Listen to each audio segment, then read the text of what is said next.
Hello friends, I'm AleXarcs and this is another Destiny video, and this is going to be a strategy guide for the Oryx fight at the end of the King's Fall Taken King raid.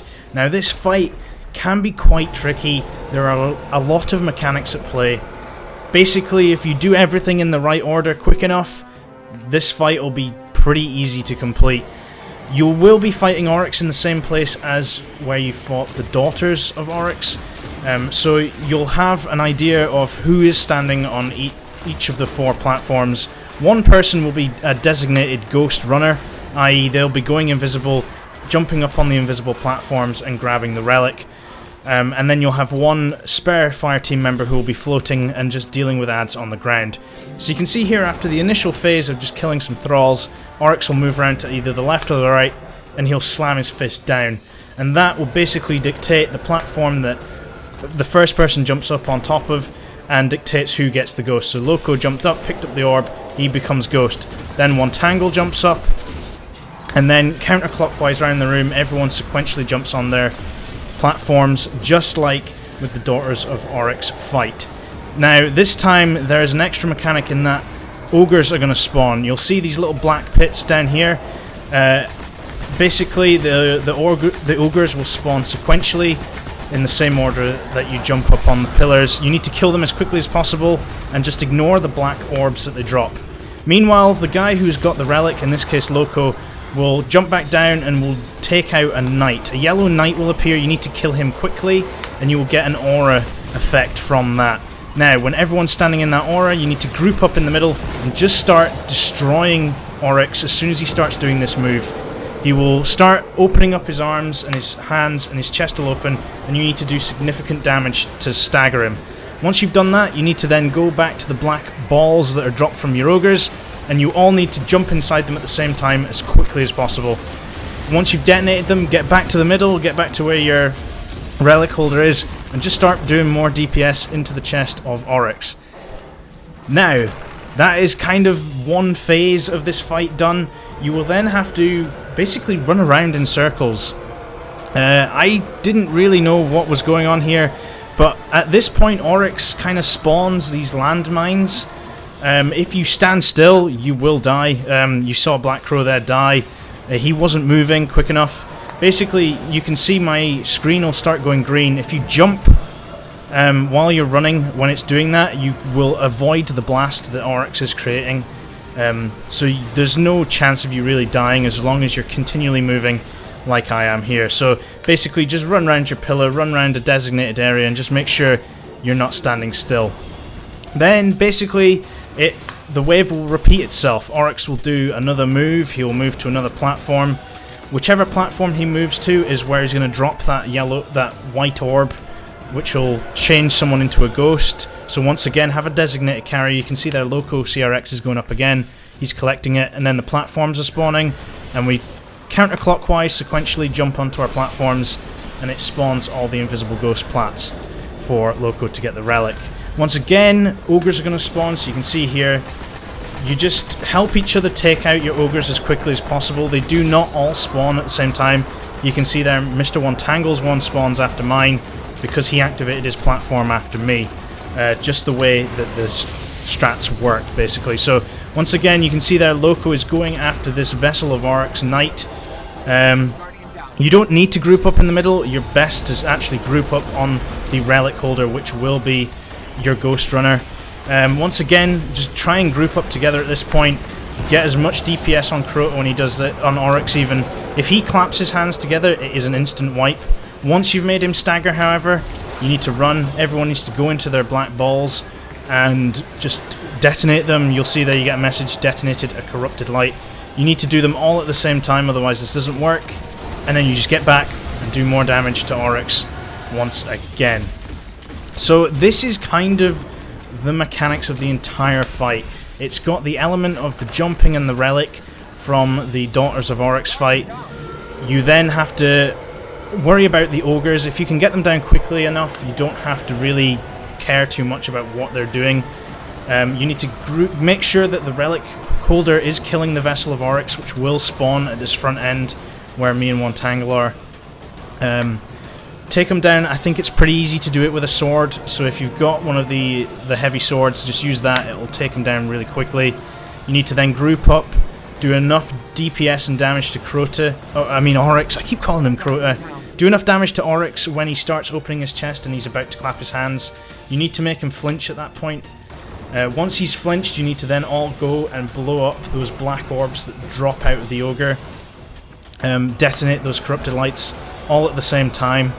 And yeah, then go back to the middle, go back to where your relic holder is. The relic holder doesn't need to move, he doesn't need to blow up any orbs. It should be the responsibility of each of the pedestal or the platform operators to blow up their own ogre's black orb. So you just need to be very up to, or very knowledgeable with what you're doing and what your role is. You can see here I got blown up by a tomb ship. It can be a bit tricky sometimes if your relic holder is too slow at getting the relic. You know, there's just a lot of things to consider with this fight. This was actually a really sloppy run. It was actually my first run, and we got the completion on it. So I was kind of surprised that we managed to do it. Now, like I said, when you're grouping up in the middle and you need to stagger Oryx, it can be quite difficult to do, and this was the major stumbling point for a lot of people initially. There is in fact an exotic scout rifle that you can get called a Touch of Malice. Now this thing does significant damage during this phase of the fight, and it's kind of a very specialist for this fight, and it helps you stagger him a lot quicker. Otherwise you're just good using a scout rifle or a sniper rifle, and just get as many rounds into his chest as possible. You need to stagger him at that point. Continuing on with the mechanics, once you've blown up your ogre balls and you've shot into Oryx's chest again to get a bit more damage, you then go to this phase where you need to run around and avoid the bombs he drops. Once you've done so much damage, this phase will appear. He'll spawn a bunch of enemies and will then start teleporting people into this darkness dimension. When you get teleported, you need to just look for where the shade of Oryx is and just get shots on him as quickly as possible. The people that are still on the other side, still on the ship, you need to take care of the ads. If you do not take care of the ads, they will be ported into the darkness dimension and can do real big damage and cause you lots of problems. You can see there though, we managed to clear everything and we managed to take out the shade of Oryx before everyone was ported over. So you can see, you then go back to the same phase as was initially run, and that's basically all this fight is just multiple phases of this same jumping up onto your pillar, taking out your ogre. Once your ogre is dropped, you then meet in the middle your relic holder, who's jumped on the platforms. You can see there his name is Loco CRX in our case. He will look for the vessel of Oryx, a yellow knight that will be spawning between the front two pedestals. Take him down as quickly as possible, group up, and then you need to DPS Oryx in his chest plate. Once he flinches, you then all go and stand in your orbs of darkness that the ogres drop, blow them all up at the same time, and then go back and do a little bit more damage to Oryx. Once that phase is done, he will then drop his mines. You then just have to run around and keep jumping, avoid them. And really this fight is simple. I know I've explained it 2 or 3 times now. I feel like it hasn't really done justice. It is a complex fight, but really when you break it down, it is just a load of simple steps. You just need to be really coordinated. Like I said, it uses the same towers as from the Daughters of Oryx fight, so if you're used to always running and jumping onto the same pedestal, you know, just run the same, you know, setup. Have one person on the front left, one on front right, one on back left, one on back right. Have one floating and one designated ghost carrier. In this fight you can dictate who is the ghost and who gets the relic. So once again, towards the end of the fight, he will continually do this phase where he spawns in enemies and will start porting people to this darkness dimension.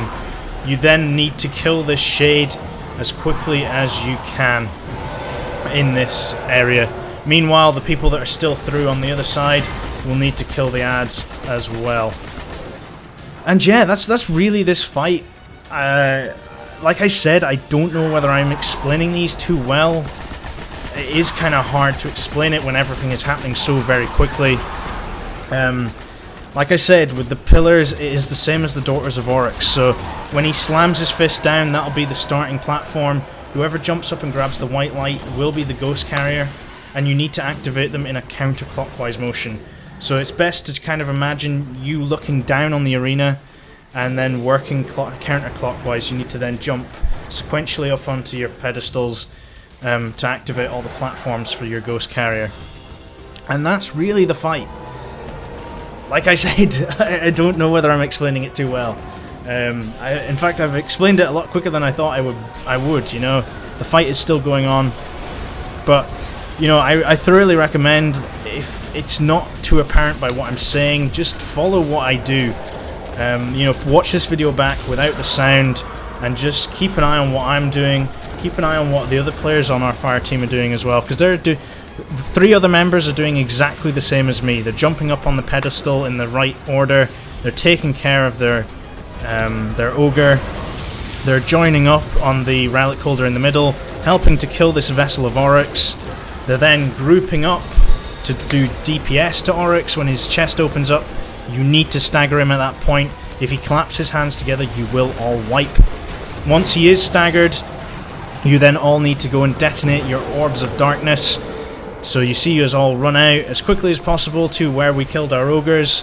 Stand in that orb for a wee bit. It'll then detonate. Once you see your name appear, you can then turn around and start running back to the middle and just start doing some more DPS to Oryx until he slinks off and the next wave begins.